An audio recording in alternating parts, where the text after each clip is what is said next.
Hi friends! Do you want to start reading in Japanese but don't know where to start? Are you scared that you probably won't understand anything and therefore putting it off? I was in the exact same spot 3 years ago. I always wanted to read those pretty books and mangas with all the nice covers that I saw on Instagram, but when I picked one up and tried to read, I understood close to nothing and I felt like a failure, but fortunately that changed over time. In this video I will talk about how I overcame the initial hurdles, how I would start reading Japanese if I could do it again. And I will also give you some book recommendations for total beginners and also like upper beginners so that you can start reading right after watching this video. Back in 2022, I first discovered the Japanese community on Instagram and I saw all those pretty books and covers and I thought to myself, oh, I want to read them too. At this time, I went through the Genki 1 book for the second time after taking a longer break from Japanese. So my Japanese ability was around an N5 level.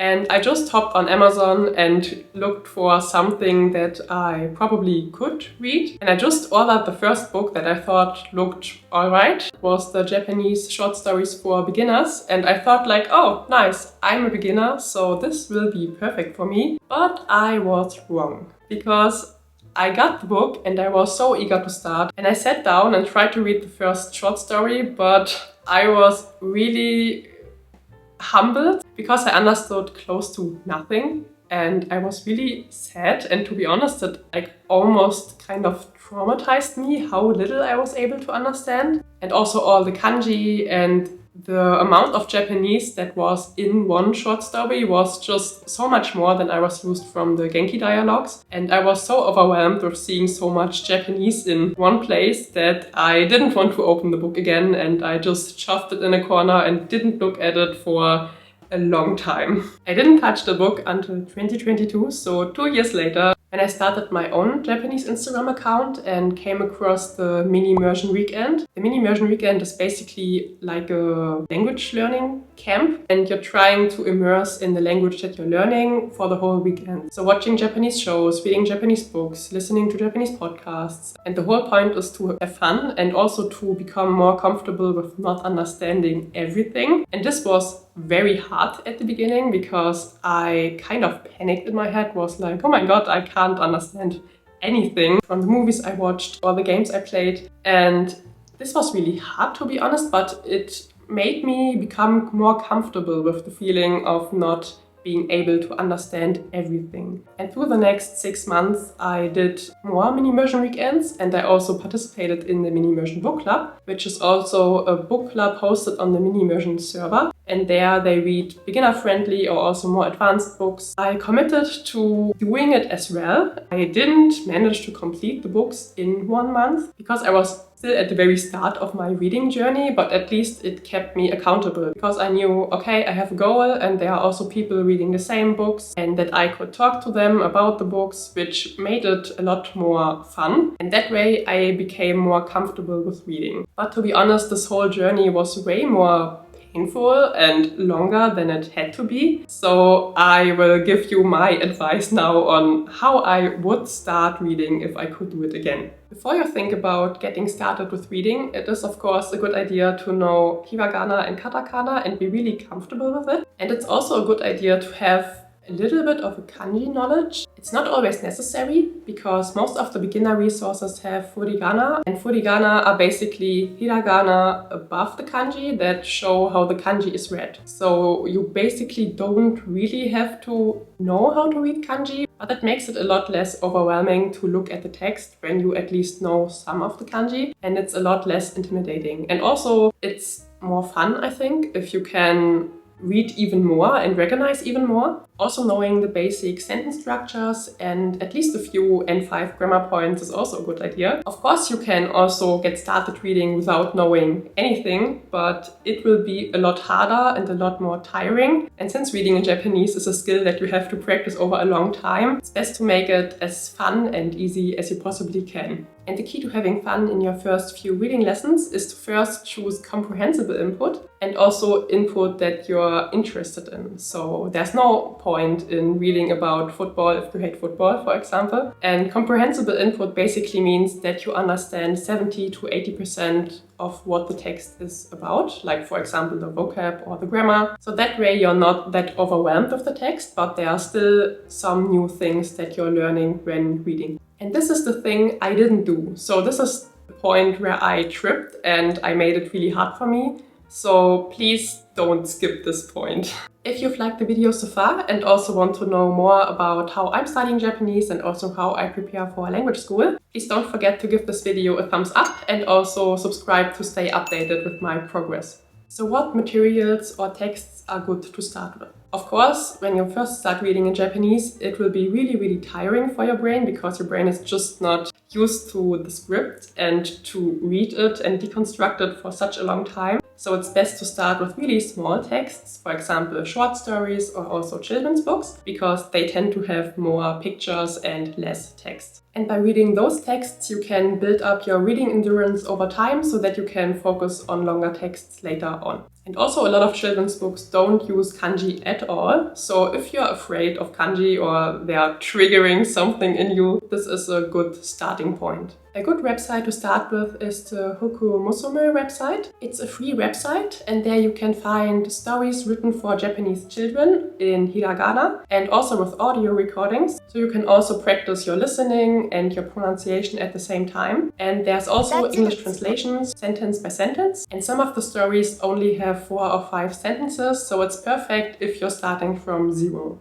But if stories for children are not your cup of tea, you can also look into graded readers designed for Japanese learners. These books are divided into different levels and they allow you to start with level 0 and then they get progressively more complicated and they allow you to progress over time when you're getting better and better. You can find free graded readers on the Learn Natively website from the Tadoku series. They have 109 free ebooks at the moment and they start with ultra beginners with only the arimasen sentences and they go up until the N4 level. And the good thing about having those books digitally is that you can make annotations while reading the book. For example, if you don't know a word, you can just highlight it and write the translation next to it. I put the link to the Learn Natively website and also all the other resources I'm mentioning in the video in the description box. But if you want to get physical books and want to hold something in your hand while you're reading, you can also buy the Japanese graded readers. I heard those are also a really popular choice with people who are starting out.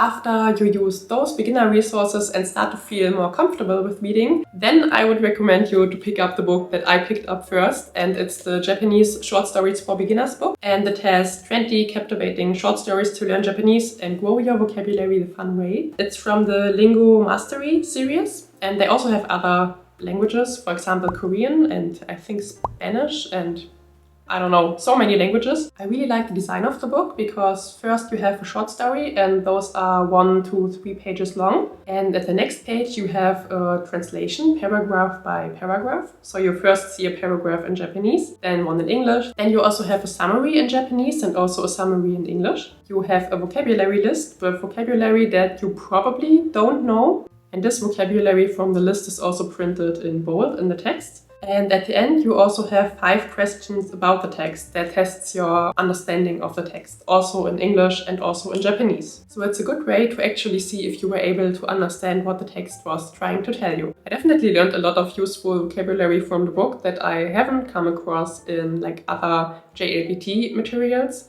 So I can only recommend it. In the German Amazon store it was only 15 euros, so it's quite inexpensive. And the good thing is it doesn't have to be shipped from Japan, so you don't have to pay any extra shipping fees and you also don't have to wait for 2 weeks until the book arrives. So I can only recommend it as an upper beginner resource if you want to start reading. But one quick warning, there's also a second volume and it's this one. And I definitely wouldn't recommend you to get this because this is even way too hard for me now. And now I'm upper N4.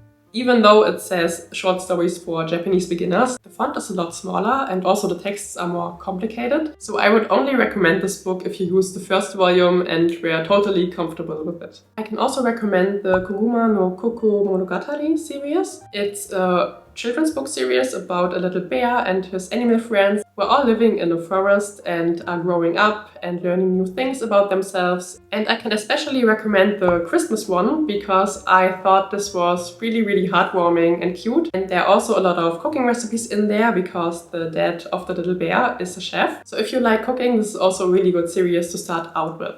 And there are also 1 or 2 volumes, I think, in the mini immersion Discord server, because I co-hosted the one for the Christmas volume in December. So if you look over there and look through the old book clubs, there you should find it. A manga I'm currently reading is the Oji-sama to Neko, and I can really recommend this one as well if you like cats and if you like just cute, heartwarming stories. This manga is about an old man who adopts a cat from a pet store that no one else wanted. And it's really cute to see those two become a family. And even though there is some cat-specific vocabulary in there, it's still really easy to understand and the drawings are really clear, and even if you don't understand everything, you definitely understand the storyline. So I can only recommend this one if you want to start out with manga, for example. And if you become tired with reading fictional stories at some point, there's also the NHK Easy News website where you can read Japanese news that are broken down into really easy Japanese. I also read 1 or 2 articles in one of the mini immersion weekends and I think it was really doable. And again, if you're looking for a book club and other people to read with you, I can only recommend the mini immersion book club on the mini immersion server. I will link the server details also in the description box below. And there you can also sign up to 2 different difficulty levels. The Strabulo group is the more beginner-friendly group, and in the Altaria group, people are reading more complex things. It definitely helped me when I was first starting out to really commit to reading a full book, and I don't think I would have stuck to reading the whole book without the book club.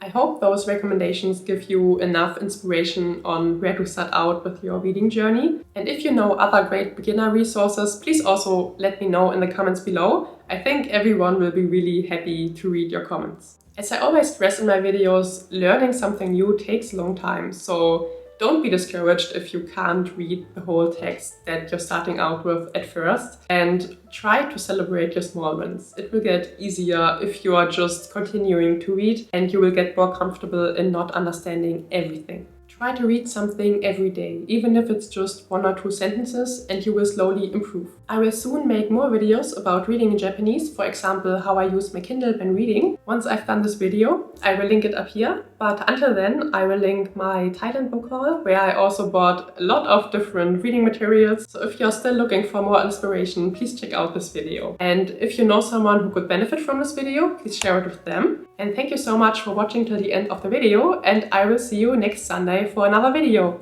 Bye bye!